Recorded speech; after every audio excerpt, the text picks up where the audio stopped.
Hi guys, welcome back to my channel. I haven't done a cook and eat with me video in a while, so I thought today would be a great day for that. If you guys are using this video as some kind of meal support, of course, eat any meal that makes sense for you. It is lunchtime for me, and I think I'm gonna do a tuna salad sandwich on some sourdough. But first, we need to make our fun afternoon beverage. We're just going with a root beer today. I feel like people either love root beer or they hate root beer. And I also feel like most of the people who are root beer fans also like cream soda. I definitely do. I love cream soda. Have you guys tried the Dr. Pepper cream soda duo? Delish. You know what I already miss is the coconut cream Dr. Pepper from this summer. I'm really hoping they bring that back next summer because that was one of my all-time favorite sodas ever. They should do a coconut Diet Coke. Maybe they have before, but they need to make that like a routine thing. I did see on my Instagram the other day that they are coming out with an orange cream Diet Coke or Coke Zero and regular Coke this summer. Very excited about that.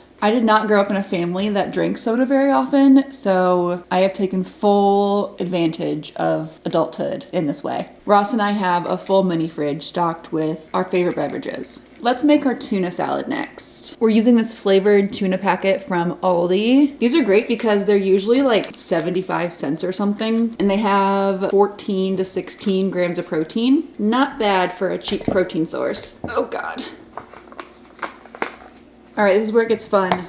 We just start throwing random stuff in there. I have some diced jalapeno and onion that I used for a different dish. These are actually natapenos that I grew in my garden, so they're not spicy. They're kind of like a bell pepper, honestly, but we're throwing a little bit of those in there. These are some bread and butter pickles that I just sliced up real small. We're actually gonna use the rest of these, I think. I'm gonna throw in a little bit of plain Greek yogurt and mayo. Small squirt of mustard. Oh my gosh. Oh my gosh. And then finally some salt, pepper, and garlic powder. I think I added too much yogurt. It's a little bit thinner than I like. We're actually gonna use some crackers to dip instead of adding it to bread. We're going with these Milton's crackers today. I have not tried these yet. You're gonna get a live reaction with my true thoughts. I wanna make this look pretty for you. We're also gonna have some of this Greek yogurt ranch dip that I made. I made it right inside of the Greek yogurt container. This is just plain Greek yogurt, a little bit of mayo, and some ranch seasoning. And I have some carrots I already cut up. And I also wanna have some potato chips too. Let's make this look pretty. If I wasn't recording this, I would absolutely just be eating out of all these big containers. But for you guys, I'll make it look a little better. These are the Trader Joe's, just like regular salted ridge cut chips. If you love like a crunchy, thick chip that almost like rips your mouth apart, these are for you. They are so crunchy. Okay, that's a little prettier. Let's try these crackers. They have a good flavor. They're pretty soft, not super crunchy. They have like a nice, like kind of sweet flavor to them, like sweet and salty. Would recommend. So usually when I do these like eat with me videos, I have some updates on the books that I've been reading lately. Let me tell you about Lights Out. Girl. I'm not usually a dark romance gal, but I saw this one all over TikTok. I gave it 5 stars. I have yet to give anything besides romantasy pretty much 5 stars. This is a stalker romance.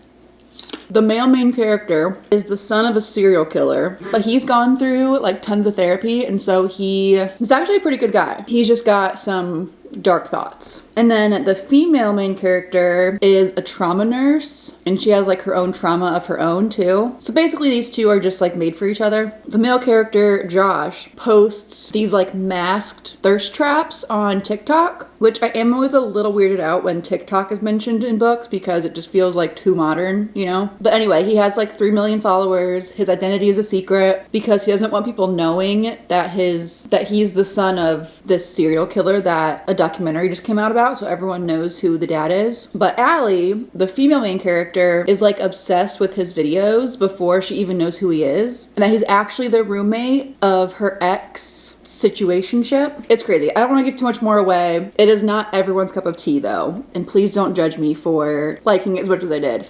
I'm also rereading Fourth Wing and Iron Flame because the third book comes out in January. So I just needed a quick refresh before book 3. In other news, I'm officially getting my very first tattoo in a couple weeks. I never thought I would be someone who gets a tattoo, but I've changed a lot in the last 5 years. And Emily, who you guys know if you listen to the podcast, she's coming into town and we thought that would be a great time to get tattoos together. I'm not going to tell you what either of us are getting, except for I will say that we're not getting matching ones. We are not doing that. We've talked about it. We might in the future. But for this one, we both have an idea that we've had on our mind for a while. They're both going to be pretty small and subtle and not anything crazy. But I'm a little bit nervous. I'm kind of a baby when it comes to pain. And so I am pretty scared that I'm going to like pass out or something. I'll make sure that I'm fed and hydrated before we go. And I'm thinking that I'll get it in a place that I've heard isn't too painful. I'm not going to like get it on my ribs or anything. Or like my face. No.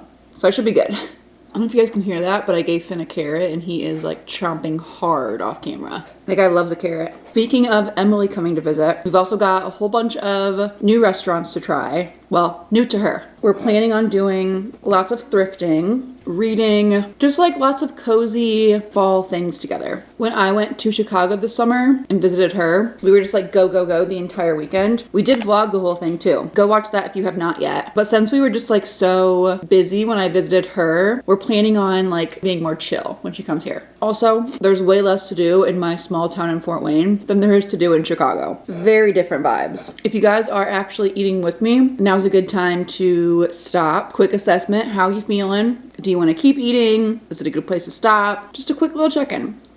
In other news, as I'm recording this, it is almost November, and I told Ross that November 1st, Halloween's over. I am putting up our Christmas tree. It just brings me so much joy. And why do we have rules about when it should go up? Growing up for me, it was always like the day after Thanksgiving. We did it as a whole family. And I do love Thanksgiving, so I'm not trying to like forget about that. But I'm not someone who decorates for every holiday. The only like seasonal decorations that I do or have is for Christmas. So if I can enjoy those for all of November and all of December, I think that's worth considering. I'm thinking about doing Vlogmas in December, thinking about it. I did it on TikTok last year. I posted like a minute or 2 long vlog every day in December. It was kind of a lot, and I live a pretty boring life, which I love.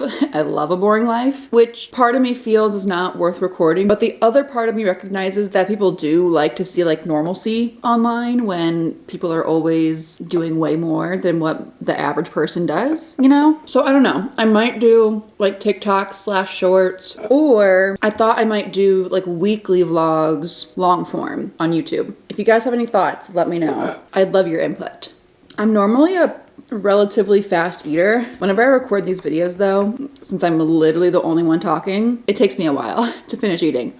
Speaking of Christmas though, I've started doing this thing where throughout the entire year, whenever I think of something I might want or need, I add it to this like Amazon wish list. And then if someone asks me like, oh, what do you want for Christmas? I don't have to be like, oh, I don't know, whatever. Because as a gift giver, that is super annoying. I'm not good at giving gifts. I am just not creative like that. It is not my love language. I don't even like receiving them. It's not important to me. Like I don't feel less loved if someone doesn't ever give me a gift for whatever reason. So I empathize with those who might feel the same. If you do want to give them a gift, you feel like it'd be a good thing to do, they would enjoy it, but you have no idea what they would like. If they can just tell you exactly what they want, perfect. I know some people who do like receiving gifts really appreciate the element of surprise. And there is something to be said about giving a gift that you were not told to get someone and it's like perfect for them. That does feel very special. Anyway, I've started making a list on Amazon and it's really helped. Even just like little things. Like Ross and I need new kitchen scissors. Our other ones broke. So I added those to the list. It's not urgent. I don't need to buy them right now, but it could be an easy like $8 gift for someone if they do intend to get me something. I don't know.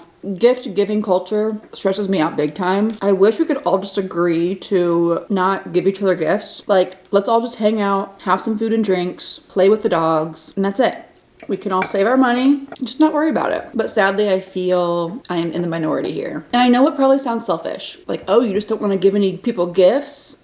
ugh. That's not it. I love showing love, and if someone enjoys receiving love through a gift, I'm happy to spend that money to make them feel happy. I just don't ever know what to get people, and I don't care about gifts, so I have a hard time putting myself in their shoes. I don't know. It's just not something that comes naturally to me. I have to try very hard. I'm also a perfectionist and recovering people pleaser, which just ties into all this. I apologize. We're sort of in a crummy mood as we end this video.